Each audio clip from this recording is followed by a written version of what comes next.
Hi everyone, and welcome to Let's Talk Tech. Today we'll be celebrating what would have been March break by taking a look at Minecraft for beginners. Minecraft is a sandbox video game where you're free to explore, craft, and build. Let's begin by launching Minecraft. Now there are two options, whether to log in with a Microsoft or Mojang account, and that will depend on what type of account you originally bought. Generally, the older accounts are Mojang. It's also important to note that there is no crossplay between the two. So if you're trying to play with a friend and say you have a Mojang account and they have a Microsoft account, unfortunately at this time you cannot play with them. So that's important to remember if you're trying to play with a friend and it's not working. Now we can just log in.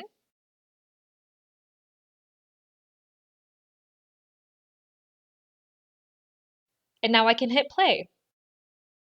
All the computers at the library have Minecraft installed on them for you to play.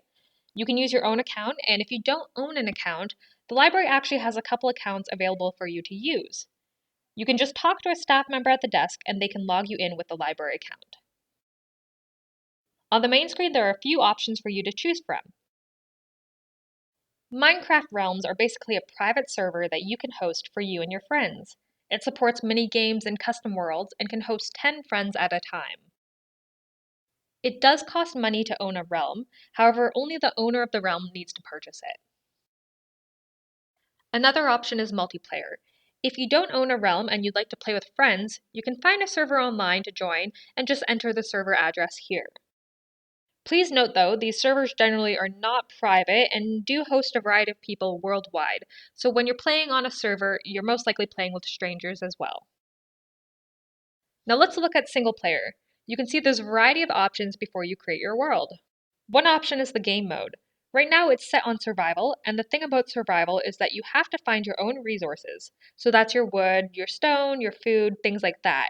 You can also craft things, gain levels, and you have health and hunger to worry about. The next game mode is hardcore. This mode is basically the same as survival, except the difficulty is set to hard and you only have one life. The difference is, in survival, if you die, you have the option to respawn and find your stuff where you died. In hardcore mode, if you die, it's game over. Then there's creative. In this game mode, you don't have to worry about dying, hunger, finding your resources, things like that. It's a great mode if you simply just want to build. You can also change the difficulty. Peaceful means that no hostile mobs will spawn, so you can play without worrying about things attacking you. Now I'm just going to name my world. Let's call it LTT for Let's Talk Tech and then Survival. Before we start playing, let's just look at the More World options. Here we have the ability to change the world type. I'll just leave it as default. I can also turn on this bonus chest, so we'll start with some resources at the beginning. You can also enter a world seed number here.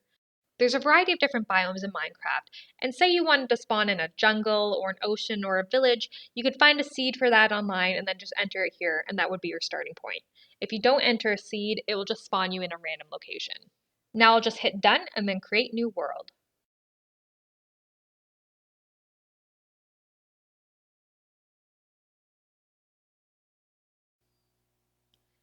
And here we go, we've spawned in the world. So you can look around by using your mouse to look. To move forward, it's W. I'm just going to go on a flat land. So to move forward, it's W. To move left, it's A. To move right, it's D. And to move backwards, it's S. So those are the controls. And since I turned on a bonus chest, we can see here there's a chest of things. So if I left click, I can break things, but I can also right click to open and interact with things. So I can click and drag to move these things over, and it's important to note that things of the same type can actually stack on top of each other. Things of different types can't stack though, so that's just kind of useful if you want to stack your objects. And there's also this toolbar at the bottom, and that's your quick access toolbar, which you will see in a second. It just makes it a bit easier for you to get to the things that you want to get to. So you can see at the bottom, I now have a bunch of things on my toolbar, and to activate them, I can hit 1, 2, 3, 4, and then 5, 6, 7, 8, 9, but there's nothing in those spots. Or I can scroll to the different tools with my mouse wheel. I can break things by left clicking on it. And if I use a tool while I'm doing that, it is a bit faster. So like, let's say if we go to this wood,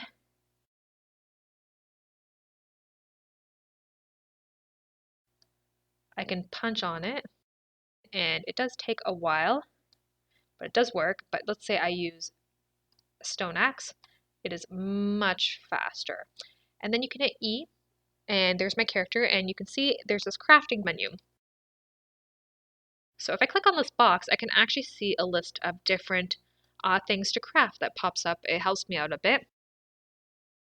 And I can see if I want to craft a torch, I actually need coal and a stick. And to create a stick, you can see not everything is in here. So what I actually need to do is, once I create these blocks, so I can click on that and say now I have 2, click on that, put it in my inventory, and now a bunch of other recipes have been unlocked. So as you create it, unlocks some things for you.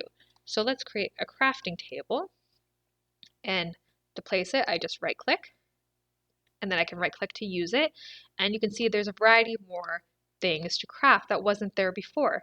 So say I craft some sticks, and now I want to create a tool. Now the thing is, I need more logs, so I'm just gonna do this. And not all the things are there, and some things you can look up or Google. I know from my memory, if I do this and then drag it in this area, it will make a wooden pickaxe. So you can see I've unlocked that recipe, and that's because I knew it. So you can always just check online if you're having a hard time figuring out how to craft something that's available for you. And then you can also press space to jump, and sometimes on blocks it'll walk automatically. If you hit F5, you can be in third person if you want. And if I hit F5 again, you can see me. And then Shift is crouch. Let's just hit Escape on the keyboard and then click Save and Quit to Title. Now let's take a look at the creative mode. So we're going to create another world. We're just going to call it LTT Creative. Change it to Creative, and we're going to create that world. And here we go, we're in Creative World. And if I press space, I can fly, and then hold space, I go higher and higher. To go back down, I simply hit Shift.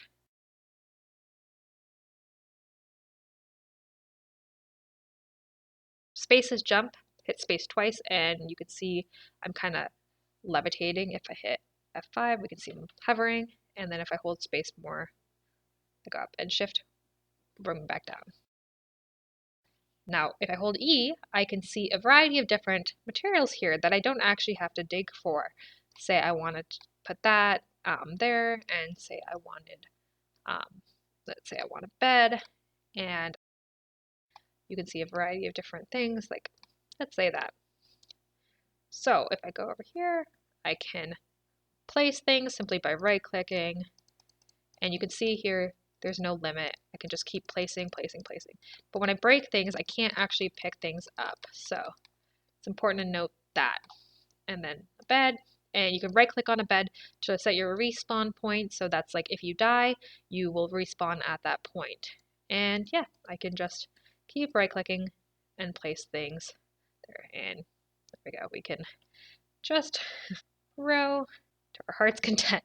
So that's just some fun things you can do on Minecraft. Thanks for joining us, and I hope you have a great week. Bye!